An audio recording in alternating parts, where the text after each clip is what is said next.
All right. Hello, everyone. So I'm basically going to redo the live that I did last night. Something happened on YouTube and it got taken down, or I couldn't find it. So you're not crazy. This is happening again, just so that way I can make sure it stays on the channel. But today's video is media literacy and what is it and why is it important? So this is a huge topic that can span lots of discussions and articles. So I'm going to break it down briefly for you and why it's important. So media literacy is essentially the analyzing and deconstruction of media that we process every single day. So with media literacy, we are constantly bombarded by media. That is books, that is YouTube, that's TV, that's movies, podcasts, you name it. All of this is media. And so, what we need to do is we need to make sure that we are dissecting it to understand what they're trying to say. And we have to be critical. So, we have to make sure that we understand who the source is from, who is telling these stories, how are they telling these stories, can we rely on them? So, this is all huge aspects that we have to make sure we go through.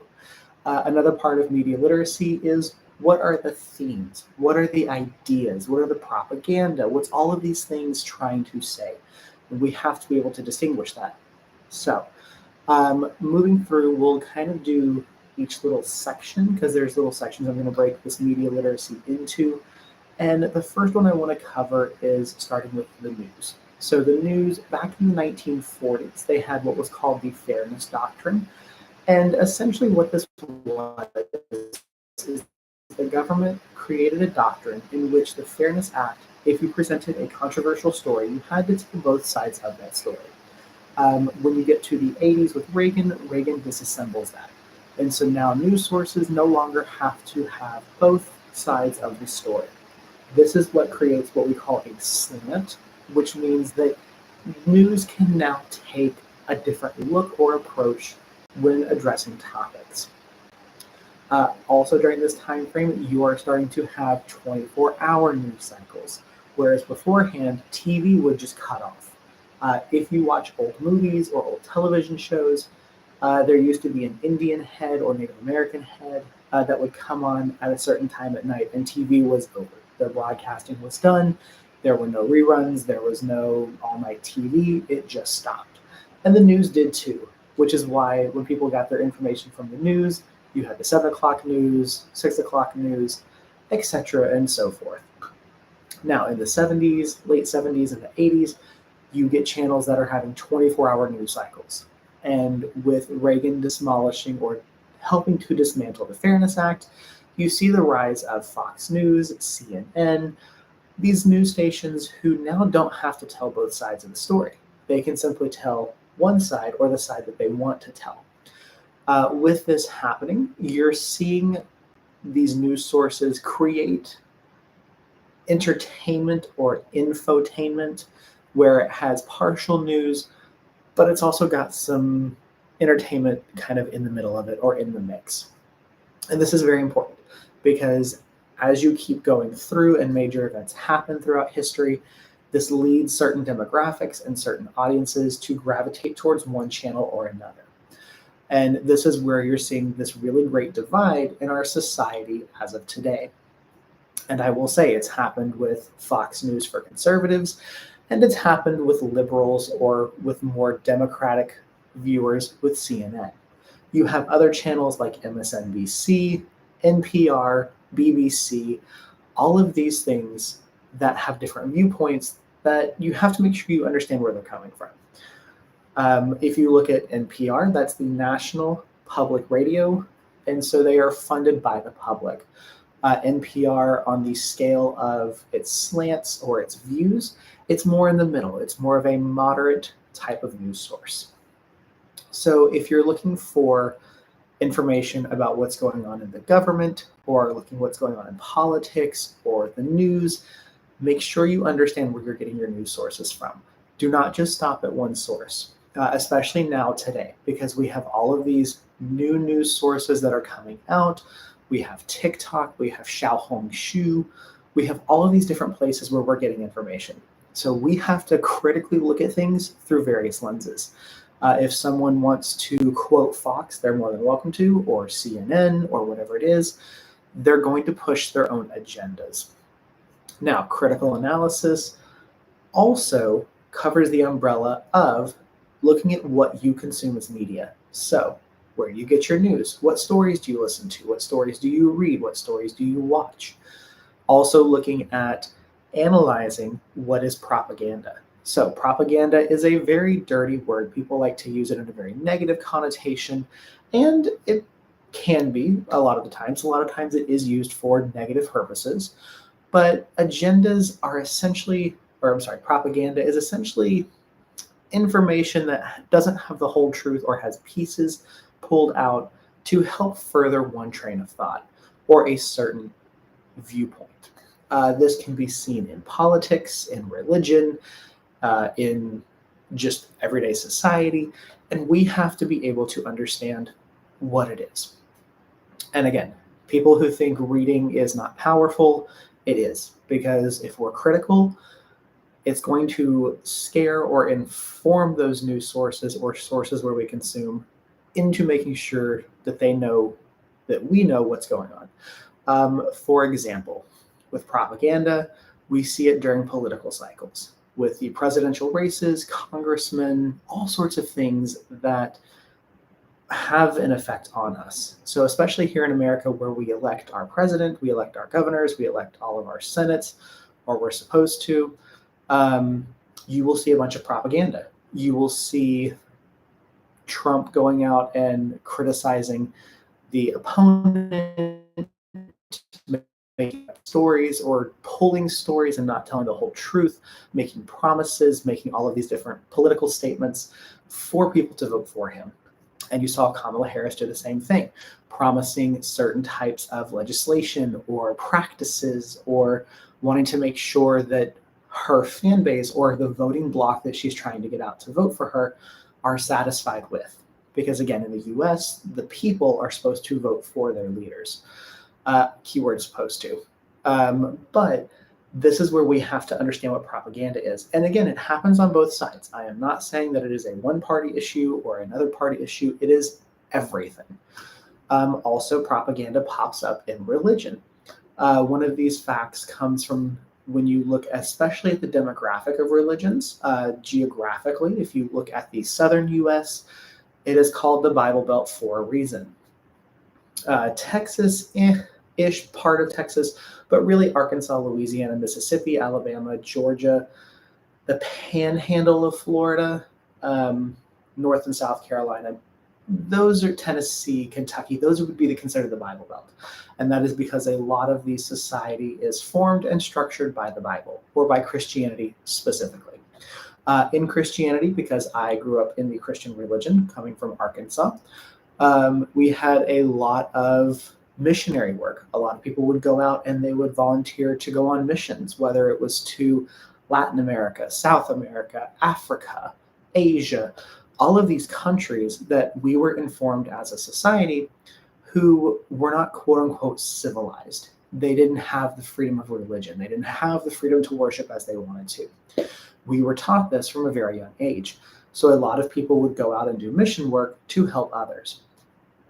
Now, usually how this would work, they would send a team to a different country and they would help with building houses like Habitat for Humanity or going in and doing childcare or going in and, usually it was a hand-in-hand gesture. They would help build something, take care of something, provide some sort of service for these people, and in turn, the people would either listen to the gospel or be preached to or try to save souls.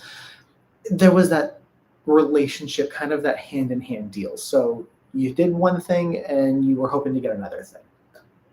But a lot of churches do not teach the economic, socio-political, or historical contexts of these countries. So if you look at, again, Latin America or South America, Christianity is a religion that is practiced. And maybe not to the degree in North America, but they do have those sections or branches of religion. Africa is the same way. So is Asia. So is Europe. They have all of these types of religions, but as someone who is in the church, they preach to you that, it almost was a stereotype, which is another thing to think about media literacy. The stereotype was that they need us. They need our help. They need us to come over there and to help them. They cannot live without us. That, and not necessarily so much in my church, but in some of the other ones, that was a very big selling point. So your propaganda, that is a huge key in media literacy. Now, moving on to another thing with media literacy, like I mentioned before, is stereotypes. This could be that blondes are dumb, or that certain demographics are lazy, or if your skin color is of a certain degree, you're a better athlete. All of these things are stereotypes. We know that with athletes, some bodies are just built different. Some bodies are perfect for basketball and terrible for wrestling. Some are perfect for swimming, but you can't do, marathons. Again, these are just examples. I'm not saying all of these are based in fact, but you do have people who have different builds, regardless of skin color, who make better athletes than others. But the stereotypes come into play. So we have to know as people how to look at these and assess, okay, is this a stereotype that someone is making, or is this rooted in fact? That's a big thing to think about when it comes to media literacy. We also have to think about transitioning from news and politics into storytelling. So whether it's music we listen to, or whether it is, novels that we read or movies that we watch, we have to be able to break this down. One of my best examples that I have would be the Hunger Games series. Now, from the outside, people would think that this series is just for teenagers or it's young adult literature, which it is. However, there are deep social, political, even to a point religious aspects that are touched upon in this series. And the author, Colleen Hoover, or I think it's Hoover, Collins, sorry, Suzanne Collins, she makes very well. And so we have to be able to understand and break down and analyze what she's trying to say. In the first Hunger Games book, we have Katniss Everdeen, who is our main character through the trilogy. There is a reason why Suzanne Collins writes this character the way that she does. She is trying to connect to the everyman trope. The everyman trope is essentially your character into the world of this novel. And by making this character likable and having different sorts of characteristic traits that one can identify with, this helps to provide the reader reassurance. So again, in the series, Katniss Everdeen is smart. She is very resourceful. She is a phenomenal hunter. She knows how to use her bow and arrow. She's kind. She's tough, but she's kind. She takes care of her mother when her father passes away. She volunteers for her sister to go to the Hunger Games instead of Rue. Rue is the young girl who dies. But her sister, Primrose, I think, Everdeen. And so you see these characteristics that she has, and most people will identify with that. Most people will go, oh, I can see myself as that. I would do that. I wouldn't want to do that, but I would do that. And so it's creating that empathy that we as the reader goes, okay, we're invested in this character because we know about her. We know some of her history. We know her social status. She's very poor. That's why she hunts. She breaks the rules in order to survive. And so we know that about her. And so with our mental capacities and our thinking, as she decides or makes certain choices throughout the series, we understand because we are informed of this. The whole book is told through her mindset. And so it's wonderful because, again, we are connecting to it. The whole story of the Hunger Games is rebellion against a tyrannical government. The government takes kids from all these districts, puts them in an arena, and has them fight to the death. And only one is the victor. It is a gruesome, very bleak, very dystopian book. However, the themes of standing up for what's right, standing up against tyranny, making a stand, making a point that the people are stronger together than separate. And so that's what she's trying to prove throughout this series. And we also see how she, though she's unwilling at first, she does accept help from others. This is shown with Peeta. Peeta doesn't want to die. Peeta does not want to be in the Hunger Games. And he is a baker by trade. His family were in the baking business, so he has those skills.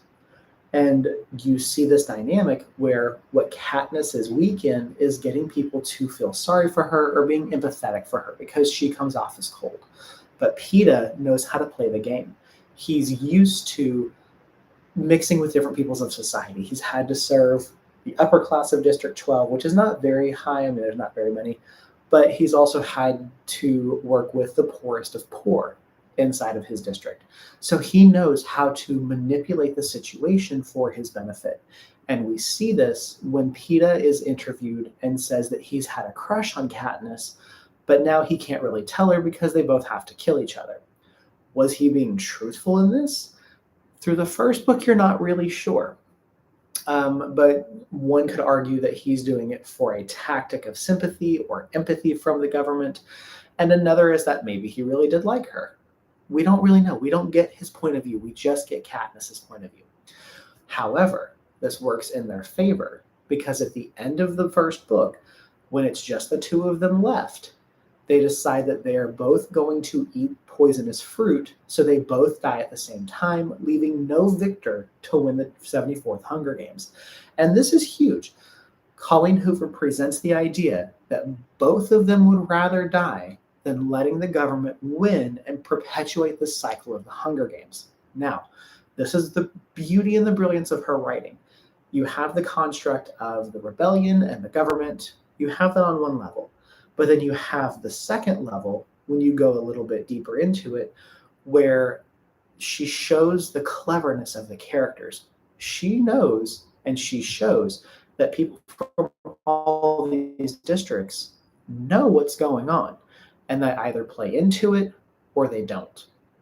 And so by her turning the games against the Capitol, and by Peeta creating this love spark and this, story around them, it gets the audience behind them. It gets the support behind them. And so at the end, when Katniss learns to play the game with Peeta, that's why she looks at him and she's like, we both should eat the poisonous berries because we will both die. And she has that little thought in the back of her head that maybe if she, sticks it to them, if she really gives it to them, they'll bend the rules. And so that's what happens. They both claim to eat the poisonous berries, and just as they're about to do it, you hear the announcement that the game is over. They're going to award two victors, the lovers. And the government does this because they know the support that the audience has behind these two characters. The audience has been, quote unquote, watching the blossoming of the romance. And with the games being televised from all sides and all areas, both of them are in on it. So this works to their favor. They essentially screw the Capitol over and change the rules of the game. They both become winners. They both become lovers, quote unquote. And so that's the beauty of her writing. She takes this moment and the situation where you think is, dire and nothing good's going to come from it, and she twists it. And you're like, oh, that was brilliant.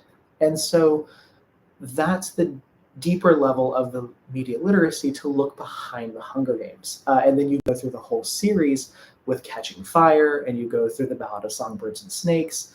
You have to dissect what she's saying. So the first book is all about standing up against the government, showing that there are large support in numbers with people against the system. In the second book, you go to more of a full-out war with the 75th Hunger Games, the Quarter Quell. You see all of these things happening, and the end of that book is where she takes her arrow, she shoots it up, and essentially this large machine comes in and swoops her up and carries her away. So it's very action-packed, but it's very much like showing that resistance has been growing and that now is the perfect time to strike, to make their mark with District 13. The Mockingjay obviously is going through different, it's showing that rebellion, it's showing more of the full war. And at the end of Mockingjay, when Katniss shoots President Coin, a lot of people were very surprised, but the book is trying to say that when you have Coin and you have Snow, they're two sides of the same system.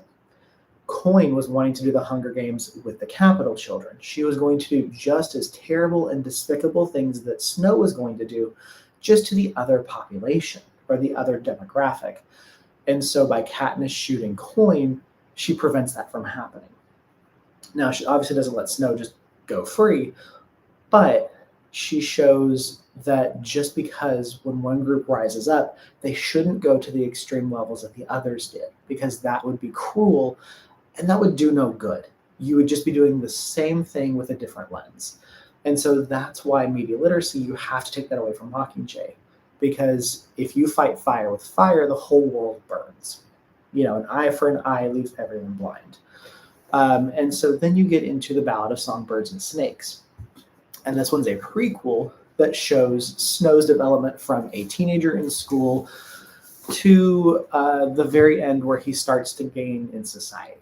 And this one is very interesting. It's not really polarizing by any means, but it's a great look at environment, geography, and how it influences someone and their thoughts. So this takes place during the 10th annual Hunger Games, and people are not watching. They do not care. They do not want to watch. It's just a horrific display of violence and, evil towards children.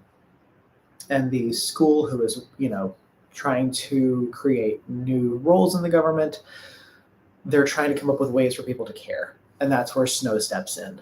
And so he, decides maybe we should do sponsors and treat it like the Olympics almost and have all these different ideas. And so he does that. And he sponsors Lucy Gray from District 12. And so throughout the media literacy of this one, breaking it down, it's showing his, terrible thought process as a child and what happened to him and growing up on the streets and being poor and, eating out of the trash, resorting to cannibalism at one point, and then showing his progression throughout the book. You almost get a sympathy arc from him when it's him and Lucy after the games and they run away. But then you also see where he tries to kill her. And so it's one of those things that you have to understand that people, it asks the question if people are born evil or if they are shaped by evil. And with the Ballad of Songbirds and Snakes, from what I've taken away from it, it's the environmental influence on someone's state. So Snow, again, being a child, resorting to cannibalism at some points, growing up and getting the promise of, rising in society and being rich. All of these things have influenced him to make the choices that he does. And so it really speaks on that, what makes a monster and what makes a man. And then also with the Sunrise on the Reaping that's coming out in about a month, that will show Haymitch's games. And I'm excited to see what type of theme or ideas she goes to explore in this. So again, that's using it for a literature or for a novel, a fictionist setting, and also looking at films and TV. If you look at film, some of the greatest movies of our generation or of our time have, when you dissect them with the media literacy and what they're trying to say, they are themes and ideas that are presented throughout time. If you look at Harry Potter, The Boy Who Lived, if you look at all of the progressions of his story, again, I know that we don't support J.K. Rowling, but the progress of the story, destiny, prophecies, these things that we see, that there will be a boy who lived who will overthrow Voldemort and who will be the one to destroy him. Well, throughout the series, you kind of know that's Harry. The author tries to throw you off at one point with it possibly being another character, but for the majority of the readers know it's going to be Harry. And she touches upon other things, I don't want to say slavery, but like the class system with the elves and with Hermione trying to stick up for them. You have all these different things. And you see like progressions and themes of like friendship and love and loyalty and standing up for what's wrong, standing up against a government who's being infiltrated, all of these different things you are seeing in this series. And that's why a lot of people gravitate towards it. There's a lot of characters who take these arcs that we are familiar with. If you look at the Weasley family, they're a very great portrayal of love and care, and the doting wife and mother who is very, very sweet. Her heart's in the right place. She's trying to teach her kids the best she can. You have, the Aunt Petunia and Uncle Vernon who are terrible, who mistreat Harry. And you understand where Aunt Petunia came from and kind of her jealousies and her backstories and things like that. So you're getting these various portrayals of characters, some who are wonderful and some who are terrible, but you're getting the reasonings behind them. And with the media literacy, you're understanding the stereotypes that are coming along with them. You're understanding the propaganda that's coming along with them. If you look at Star Wars, the Resistance versus the Empire, all of these things are fantastic, and they keep pushing that message. So we have to be able to understand, okay, if I sided with the Resistance in Star Wars, when something's happening in my own government, I need to stand up. I know that I need to stand up and take action. I don't know how that's going to happen, but I know I have this feeling. And that's why it should assert itself or show in your characteristics, because you're able to see the association between your fiction and your real life. And that's what authors are trying to do. That's what a lot of authors are trying to do. If you look at, plays and musicals, yes, a lot of them are very fun. They have very catchy music, but you're also becoming empathetic towards different people. It may be in, very strange or odd ways, but it's happening. If you look at Hairspray, it is all about racism and segregation and trying to fix that and showing that no one race is better than another. We are all people. We are all God's creation. And it does it through very fun and upbeat and joyous music, which is wonderful. And it's set in the brilliant John Waters style, where John Waters is very campy. And so it's wonderful, and it's so fun, and it's quirky, but that message hits home. And when you leave after listening to I Know Where I've Been by Motormouth Maybelle, or what is Seaweed's song? But anyways, different songs stick with you because they have that emotional impact. You understand the message it's trying to send. Cabaret is another beautiful musical that I highly recommend you listen to, especially in today's current climate, that you think is going to be this fun brothel, prostitute-esque, club. And it really hits hard about, World War II and the Nazis and the Jewish population and the LGBT aspects and different things. And the musical does not end happily. I'm just going to warn you now. It's a very sad, very tragic ending. But by the end of that, you understand not everybody could move out. Not everybody had the funds to move out. Not everybody thought they were going to come for them. All of these different things that we have to look at today, and the way governments are working now, the musical begs for us to draw those parallels, to go, listen, I'm showing you this is not right. I'm showing you through history. Please pay attention. And that's what we have to learn from media literacy, is to when to pay attention and to understand that, right now, it's really hard to look at all this information that we are being given and to break it down. They want us to be overexhausted. I cannot tell you with how many things are happening in the USA right now. It's almost like a full-time job trying to go through everything people are saying. Whether it's, we're going to get a $5,000 check because they, cut down on all this spending of the government. Okay, well, we're trying to eliminate this department because it's not needed. Oh, well, we're going to create this department because it is needed. And knowing what's going on, who is it coming from? I have family members who, when you talk to them, they repeat what they heard on the news or on the radio or on TV. And you have to ask, where did it come from? Who said that? Are they an analyst? Are they a journalist? Are they a specialist in this field? Do they know what they're talking about? It's really hard nowadays to do that. But now it's more important than ever. Because if you don't think critically and you don't take things at face value, you're going to have to make sure you're fully aware of what you're reading, what you're watching, what they're saying. because they want to wear us down. They want to throw so much information at us at once that we are unable to keep afloat. And they would rather us just go, okay, you know what, fine, whatever, I don't care anymore, I'm too tired. They want us to do that because they don't want us to understand what's actually happening. So again, media literacy is a big thing. Please make sure you do your research, and don't take things at face value. Please do not take things at face value.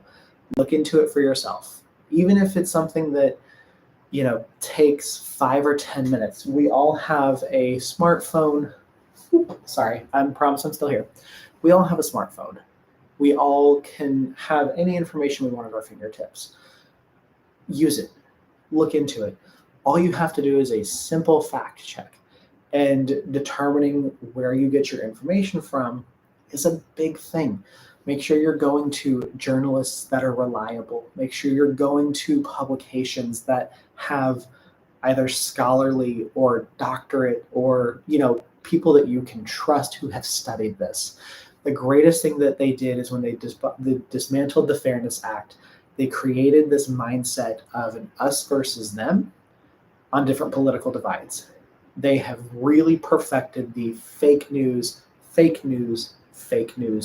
agenda. And so a lot of people do not want to look at other sources because they believe it's not factual or evidence-based. Challenge yourself, challenge others to see if the same story lines up across multiple platforms, because I promise you they will not. So again, it's very important.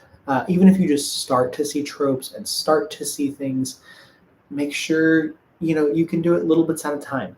Question what you're reading, question what you're watching, question what you're being taught, especially at school. Ask those questions. Do a little bit of research. You can go on Wikipedia, you can go on different, historical literary sites and ask questions, because if you don't, you're never going to know. So anyways, this is my little plea for media literacy. We all need it. We all need to make sure that we are understanding, and we are smart. We are very smart. We know how to use technology.